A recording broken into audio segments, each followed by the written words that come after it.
Hello friends, this is Saida Birman from UPSC Aspirates, Indian Heritage and Culture, Architecture and Sculpture in India, Architecture and Art and Architecture Development in Medieval India. Lion capital at Sarnath Mauryan Pillar. The Mauryan Pillar capital found at the Sarnath, popularly known as the Lion capital, which is now our national symbol, is considered to be the finest example of the Mauryan sculpture in India.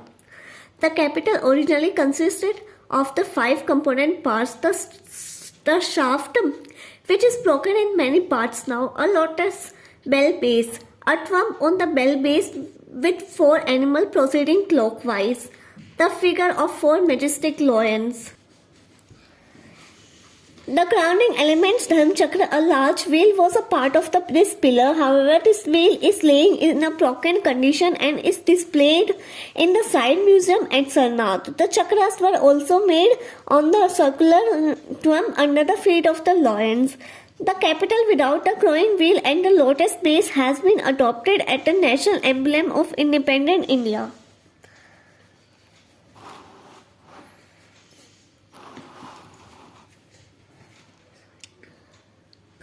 Ashokam Pillar at Vaishali. The Ashokam Pillar at Vaishali is different from the earlier Ashokam Pillar because it has only one capital, lion capital. The location of this pillar is continuous to this side where a Buddhist monastery and a scared coronation. The tank stood. The lion faces north and the direction Buddha took on his last voyage.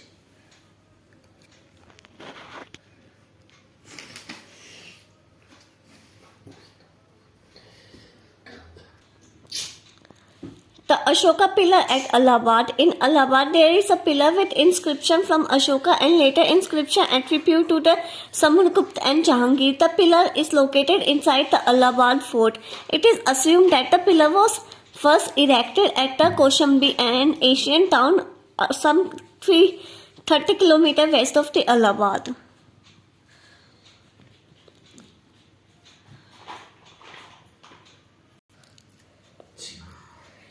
Pillars at the Loria Ariraj and the Loria Nandangarh.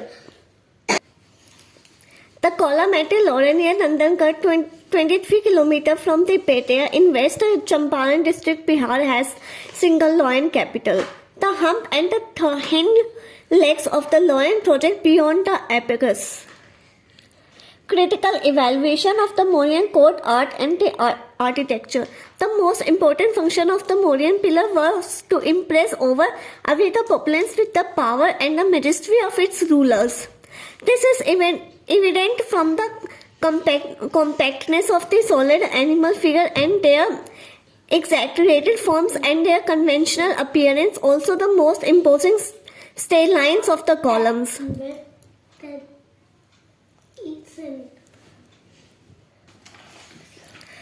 Popular art of the Mauryan period. The popular art in Mauryan period is represented by the images of the Yaksh and Yakshinis. Yaksha refers to the nature spirit, usually benevolent, also known as the fertility spirits. A Yakshinis is the female counterpart of the male Yaksh. Both Yaksh and Yakshini attend to the Kuber and the Hindu god of wealth who rulers in the mythical Himalayan kingdom of Alaka.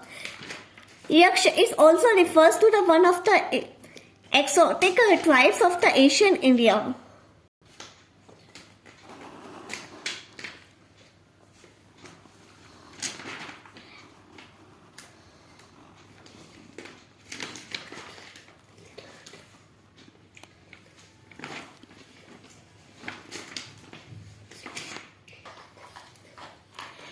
The Dharkanj Yakshini Patna, one of the finest example of the Mauryan art is the Yakshini figure from the Dharkanj Patna. This is tall, well proportioned free-standing sculpture in sandstone with a polished surface reflecting the sophistication in the treatment of form and medium. Element sculpture and Dholi, Odisha. The rock cut sculpture of element in Dholi near Bhubaneswar in Odisha represent the Four part of the element carved over the edicts of the Ashoka, including the two specially made for Kalinga.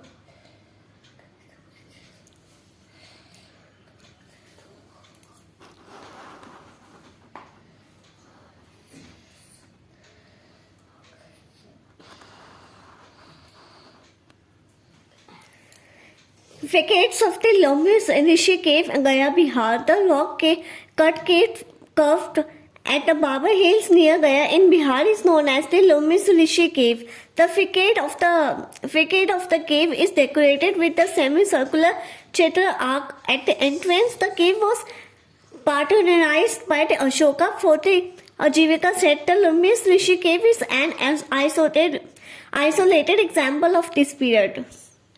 Sculpture after Mauryan period.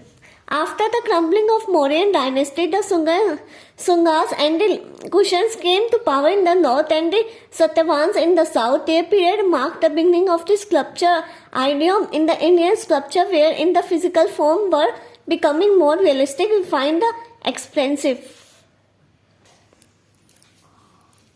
During this rule of the Kanva and Sunga dynasty, a plenty of cave temples, chetras and stupas were built.